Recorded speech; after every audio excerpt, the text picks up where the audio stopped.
ನಮಸ್ಕಾರ. ಜನ ಬೆಂಬಲ ಸಿಕ್ಕರೆ ಮತ್ತು ಜನಾಂದೋಲನವಾದರೆ ಎಂಥ ಸರ್ಕಾರವೂ ಸಹ ಅದಕ್ಕೆ ಜನರ ಪರವಾಗಿರುತ್ತೆ ಅನ್ನೋದಕ್ಕೆ ಇಲ್ಲೊಂದು ಉದಾಹರಣೆ ಇದೆ. ಕೊಪ್ಪಳ ಬಳಿ ಕೊಪ್ಪಳಕ್ಕೆ ಹೊಂದಿಕೊಂಡೇ ಬಲ್ಡೋಟ ಕಂಪನಿಯವರು BSPL ಅನ್ನುವಂಥ ಒಂದು ಬೃಹತ್ ಕಾರ್ಖಾನೆಯಲ್ಲಿ ಈಗಾಗಲೇ ರಾಜ್ಯ ಜಾಗತಿಕ ಬಂಡವಾಳ ಹೂಡಿಕೆದಾರರ ಸಮಾವೇಶದಲ್ಲಿ ಒಪ್ಪಿಕೊಂಡಿದೆ. 54,000 ಕೋಟಿ ರೂಪಾಯಿಯಲ್ಲಿ ವೆಚ್ಚದಲ್ಲಿ ವಾರ್ಷಿಕ 1.5 ಕೋಟಿ ಮೆಟ್ರಿಕ್ ಟನ್ನಷ್ಟು ಉಕ್ಕನ್ನು ತಯಾರಿಸುವಂಥ ಒಂದು ಬೃಹತ್ ಕಾರ್ಖಾನೆ ಈಗ ಆರಂಭವಾದಕ್ಕೆ ಸಿದ್ಧತೆ ನಡೆದಿದೆ.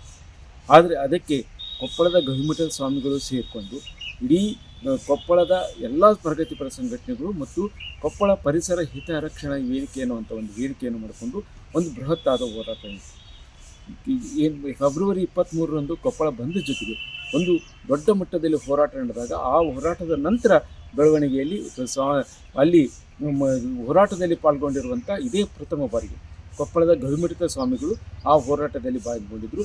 ಆ ಹೋರಾಟದ ಸಂದರ್ಭದಲ್ಲಿ ಆ ಪರಿಸರದಿಂದ ಆಗ್ತಾ ಇರುವಂಥ ಹಾನಿಯ ಕುರಿತು ಅವರು ಕಣ್ಣೀರನ್ನು ಹಾಕಿದ್ದಲ್ಲದೆ ಈ ಹೋರಾಟದಲ್ಲಿ ತಮ್ಮ ಆಗಾಗ ಭಾವುಕರಾಗಿ ಕಣ್ಣೀರನ್ನು ಹಾಕಿದರು.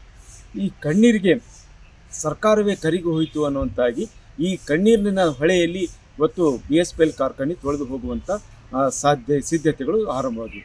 ಈಗಾಗಲೇ ಈ ನಿಟ್ಟಿನಲ್ಲಿ ಅವತ್ತು ಗವಿಮಠ ಸ್ವಾಮಿಗಳು ಹೇಳಿದ್ರು ಒಂದೇ ಮಾತು, ನೀವು ಏನು ಮಾಡ್ತಿರೋ ಗೊತ್ತಿಲ್ಲ, ಆದರೆ ನೀವೆಲ್ಲ ನಮ್ಮ ಜನಪ್ರತಿನಿಧಿಗಳು, ನೀವು ಸರ್ಕಾರ ಮಟ್ಟದಲ್ಲಿ ಈ ಕಾರ್ಖಾನೆ ರದ್ದುಪಡಿಸಿ ಈ ಊರಿಗೆ ಬನ್ನಿ ಅನ್ನುವಂಥ ಒಂದು ಮಾತನ್ನು ಹೇಳಿದ್ರು.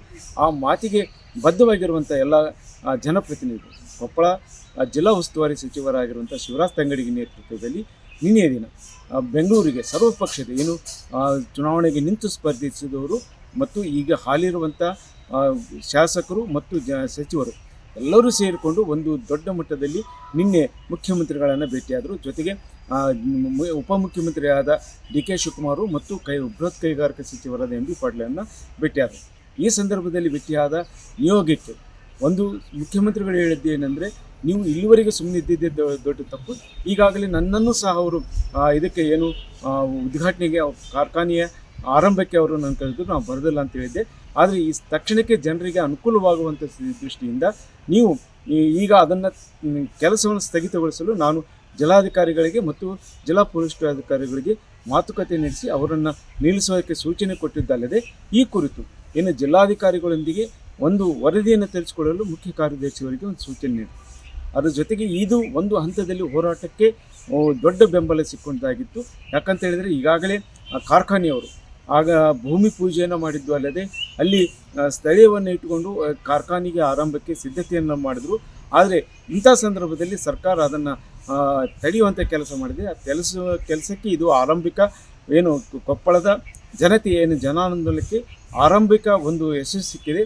ಆದರೆ ಮುಂದಿನ ದಿನಗಳಲ್ಲಿ ಇದಕ್ಕೆ ಸಂಪೂರ್ಣವಾಗಿ ಜಾಗತಿಕ ಹೂಡಿಕೆದಾರ ಬಂಡವಾಳದ ಸಮಾವೇಶದಲ್ಲಿ ಒಪ್ಪಿಗೆ ನೀಡಿದ್ದಾರೆ, ಅದಕ್ಕೆ ಸಂಪೂರ್ಣವಾಗಿ ಆ ಆದೇಶವನ್ನು ಹಿಂಪಡೆದಾಗ ಮಾತ್ರ ಇದಕ್ಕೆ ಸಕ್ಸಸ್ ಆಗ್ತಿದೆ. ಆ ನಿಟ್ಟಿನಲ್ಲಿ ಮುಂದಿನ ದಿನಗಳಲ್ಲಿ ಈ ಜನಾಂದೋಲನ ಹೋರಾಟಕ್ಕೆ ಜೊತೆಗೆ ಒಂದಿಷ್ಟು ಪರಿಸರ ವೇದಿಕೆಗಳು ಮತ್ತು ಪ್ರಗತಿಪರ ಸಂಘಟನೆಗಳು ಹೋರಾಟಕ್ಕೆ ಮತ್ತೆ ಸಿದ್ಧತೆಯನ್ನು ನಡೆಸಿದ್ದಾವೆ.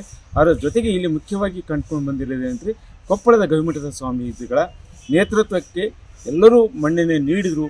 ಅದಕ್ಕೆ ಮುಖ್ಯಮಂತ್ರಿಗಳಿಂದ ಹಿಡಿದು ಸ್ಥಳೀಯ ಮಟ್ಟದ ಎಲ್ಲ ರಾಜಕಾರಣಿಗಳು ಸಹ ಬೆಂಬಲ ಸಿಕ್ಕಿದ್ದರಿಂದ ಈ ಹೋರಾಟ ಯಶಸ್ವಿಯಾಗ್ತೀವಿ ಅನ್ನೋದು ಇಲ್ಲಿ ಕಂಡು ಬರುತ್ತಿರುವಂಥದ್ದು. ಹೊಂದಿಕೊಂಡು ಬೃಹತ್ ಉಕ್ಕು ಕಾರ್ಖಾನೆ ಸ್ಥಾಪನೆಗೆ ವಿರೋಧಿಸಿ ಇತ್ತೀಚೆಗೆ ಹೋರಾಟ ನಡೆಸಲಾಗಿತ್ತು. ಆ ಸಂದರ್ಭದಲ್ಲಿ ಜನಪ್ರತಿನಿಧಿಗಳಿಗೆ ಸರ್ವ ಜವಾಬ್ದಾರಿಯನ್ನು ನೀಡಲಾಗಿತ್ತು. ಅದರಂತೆ ಇಂದು ಸರ್ವಪಕ್ಷಗಳ ಸಭೆಯನ್ನು ನಡೆಸಿ CM ಅವರ ಹತ್ರ ಈ ಕುರಿತು ಮನವೊಲಿಕೆ ಮಾಡಲಾಗಿತ್ತು. ಆ ನಿಟ್ಟಿನಲ್ಲಿ ಇಂದು CM ಅವರು ಬೃಹತ್ ಉಕ್ಕು ಕಾರ್ಖಾನೆ ಸ್ಥಗಿತಕ್ಕೆ ಆದೇಶ ನೀಡಿರುವುದು ನಿಜಕ್ಕೂ ನಮಗೆ ಭಾಳ ಸಂತೋಷ ತಂದಿದೆ.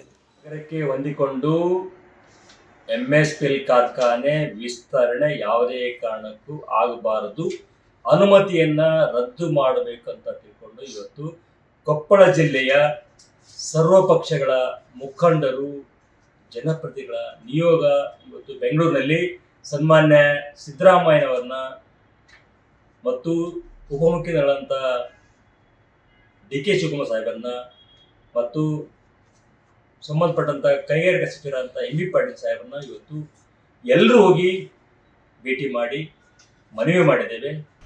ಈ ನಿಟ್ಟಿನಲ್ಲಿ ಮುಂದಿನ ದಿನಗಳಲ್ಲಿ ಇನ್ನಷ್ಟು ದಿನಗಳಲ್ಲಿ ಈ ಕಾರ್ಖಾನೆ ಕೊಪ್ಪಳದ ಬಳಿ ಆರಂಭ ಆಗುತ್ತಾ ಅಥವಾ ಸಂಪೂರ್ಣವಾಗಿ ಸರ್ಕಾರ ತನ್ನ ಹೇಳಿದಂತೆ ನಡೆದುಕೊಳ್ಳುತ್ತಾ ಅನ್ನೋದನ್ನು ಸಹ ಕಾದು ನೋಡಬೇಕಾಗಿದೆ.